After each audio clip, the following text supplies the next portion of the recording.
Möcüzə üçün də çatmadı. Əlbəttə, möcüzə üçün çox çətin idi. Bəlkə də birinci hissənin son dəqiqəsini o saxlaya bilsəydik, bəlkə ikinci hissə həmin o xalı bəlkə qazana bilərdik, amma Real rəqib çox ciddi hazırlaşmışdı bu oyuna, görürdük. Məncə futbolçularımızdan istədiyimiz ilk o idi ki, sona qədər vuruşmaq, təslim olmamaq.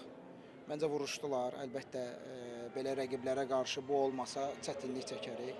Dediyiniz kimi Ukrayna ilə oyunu götürsək, bu oyunu da götürsək, uşaqlarda istək yüksəkdir və bunu davam elətdirmək lazımdır. İnşallah bunu davam elətdirsək nəticələr də olacaq.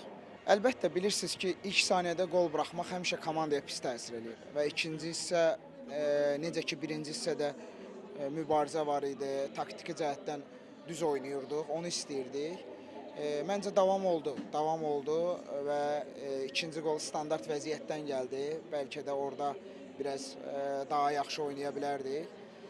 Yoruldular, bilirsiniz ki, zədədən gələn futbolçular var idi, xəstə futbolçular vardı, amma bugün kimə şans verdik, hamısı belə deyək, artıqlaması ilə çalışdılar oynamağa.